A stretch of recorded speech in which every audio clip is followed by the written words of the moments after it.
Hey everyone! As Pokemon Sword and Shield are leaking, let's dash to get a bucket and see how fast we can rank the new Pokemon available to us in the new Pokemon games. And since these came out like yesterday, and this is only my first video on it, clearly everyone else just has better shoes on and I'm stuck here with only one New Balance sneaker in a video made a while before it was just uploaded, which may already be out of date with the new leaks coming in. A lot of Pokemon have been leaked so far, and with a different array of Pokemon that can be given to us, today we look over the many designs Game Freak provides us with for our imaginations to run wild and go, these could have been done so much better. And although some of us, including me, are just here enjoying the new Pokemon, my Microsoft Paint skills and Magic Wand abilities in Photoshop really only lead me to making stick figure characters, so I have no ability to say I could do better. Shoutouts to people who can draw. If you want to avoid any of the new starter Pokemon evolutions, there will be timestamps in the description to skip past those. That also just so happen to be beside the subscribe bell and the like button. But it'll also show the order of these Pokemon ranks. So if you don't mind the starter evolutions along with these new original Pokemon, you can just stay here with me and follow along in order to be surprised where I rank each of these. So because there always just so happens to be enough content to mix together into 10 different slots, or 10 different videos, here we are with the top 10 new Pokemon leaks in Pokemon Sword and Shield. Hope you enjoy. Number 10. Silicobra and Sandaconda. What did I write here? Sandaconda. That is not how you spell that. This new snake Pokemon appears as a little Satin Slytherin with its mopey face and its big bagpipe evolution called Sandaconda. It looks like a tiny trumpet. Although it is number 10, I don't find any of these new Pokemon to look bad at all. This guy gives me a lot of Generation 5 vibes where it could be snuck in with Durant and Heatmore and have the same stylistic feel to it. I'm expecting it to be at least a ground type for one of its typings if they're sticking in the name Sandaconda, and wouldn't be surprised if they had some backstory to align with its family friends of Arbok and Ekans, which may also get some new forms if Sandaconda and Silicobra are being added, but may not be the case. They also have a Gigantamax form that looks like a huge bouncing ball like those really fat Heartless in Kingdom Hearts, and are designed like those red balls in Zuma. Overall, a pretty decent Pokemon with some nice color intricacies and Egyptian-like look that just from the size of this Pokemon may end up being in the 480 base stat collective, and while it's nice, I'm not sure it would be an addition to my Sword and Shield team, but I would definitely be happy if anyone else does end up picking one. Number 9. Ikanfox and Fox 2. Here we have a new Fox Pokemon, which I'm not sure of its evolution name at the moment, but for now the classic names of Ikanfox and also a Fox works pretty well. This is a sort of combination of Ninetales and Mightyena with a bit of Sly Cooper in it. I'm not sure if I can guess what typing it is. I mean, the obvious answer is to just look at its color and say fire, but it could definitely have a completely different typing than just that. Possibly ground with all that dirt behind it on its... Is that an egg? Does it just have a Cubchoo bubble for its tail here? These two Fox Pokemon don't really live up in comparison to foxes like Fennekin or Ninetales, but maybe Delphox. However, they aren't bad at all. The evolution could possibly use some work, but I can also see it being this melodramatic, emo-esque Pokemon. You know, a bit of melancholy to really appeal to the more edgy Pokemon fans. Shoutouts to Team Yell.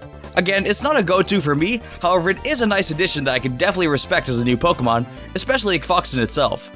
Number 8. Centiskorck. Nice to see a little Centipede Pokemon.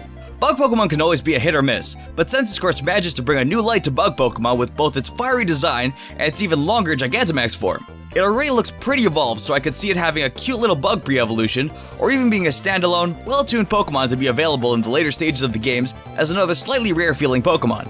This definitely makes it a good substitute for my Fire Ant Pokemon design desire, so it's really nice to see. I can envision it being a possible physical attacker with maybe an ability to make every Fire Fang burn after biting.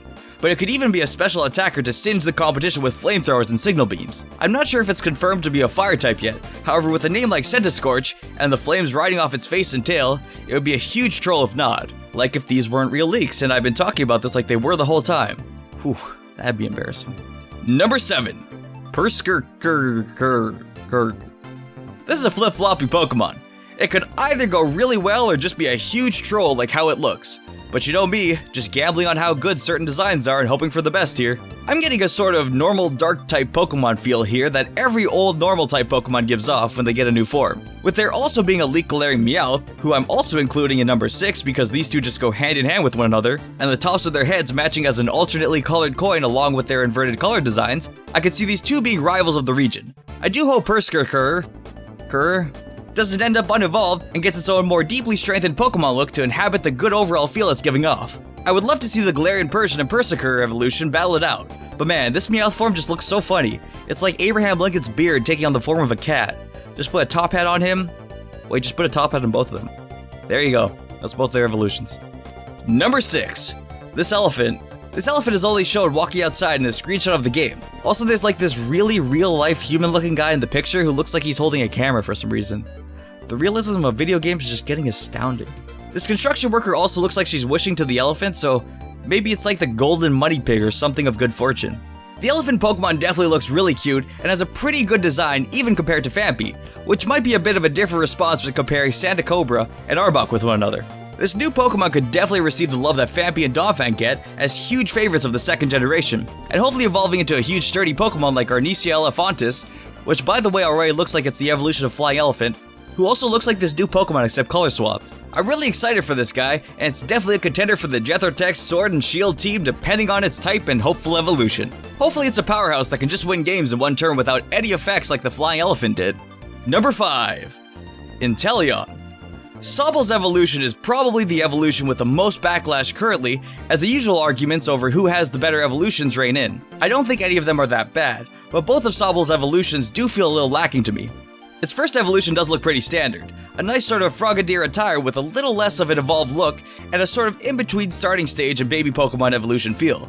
If they made it have a little less teenage glare and a slightly more childish look, I would have it confused with a first stage Pokemon. The little purple hair coloring is a nice addition, however the green and blue are my favorite parts of this Pokemon. This leads us to Intelleon, the final form of Sobble, which again follows the Froakie look with Greninja, but manages to pull off the look of trying to be more intelligent, even with this name of course. It's quite a bit on the leader side, and I could even see it as another Ninja water type, even though it's a bit on the overly skinny side. But maybe Ninjas diet and fast too. I'm probably just used to final evolutions like Blastoise, Feraligatr, and Empoleon, and even Greninja being a bit more plump, but it could look a little bit different in the games, and might be more loved after that. Number 4. This possibly Poison Electric thing. This is a really close homie to Impidimp that, again, I'm just putting at number 4 in the hopes it evolves into something cooler. Although its current design is already great, a possible Mukmachamp fusion combo could make it even better. It does look a little mad and possibly fatigued, but has a lot of cool design attributes to be evolved into something really popular. It has that sort of grumpy Magikarp feel where it might be a little weak and silly, but transform into the most powerful Pokemon you've ever seen. This is all speculation of course, so I'm not entirely sure what it'll turn into, but it's managing to get me really excited for the overall style of Pokemon being introduced into this region. Seeing as the rumor says it's electric poison, that definitely enhances my like for the Pokemon as that's a really cool type combo, and is incredibly unique with both types bringing something different to the Pokemon potluck, making me imagine many awesome forms for this little guy. Number 3. Cinderace. The final evolution for Scorbunny manages to be here with a pure fire type called Cinderace. It definitely lives up to the hype for a speedy rabbit we've been hoping for in Scorbunny, and even has that punny name to solidify it altogether. I'm hoping the level 49 on it is just a suggestion for how far to level it, and not the level it evolves at, or it might have to change the name to Slowbunny. But it manages to take the lead approach they used on Sobble's final evolution and make it look much better. The overall color scheme is looking great, and honestly when I first saw the design, I know what we were all thinking. Firefighting. But apparently all the stars are supposed to keep their original monotypings, so while it may be a disappointment not to have a new dual typing pop up, it definitely leads to some comments on whether just having another firefighting would have been better, so the other two would add new dual types to the starter Pokemon roster and not just be mono. Overall it's looking like a really solid pick, and I'm happy it's in the game. Unless it's not and the whole game is being overhauled from these leaks. Number 2. Rillaboom. Hashtag Grookey gang.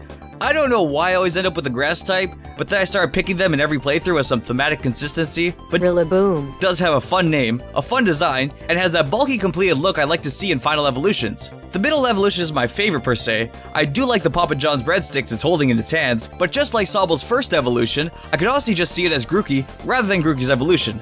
This may however just be the size of the picture, so don't hold on to that comment too much. I do still like how they made this grass monkey however, but Rillaboom really completes the line for me and gives off a fun vibe all throughout the evolution line.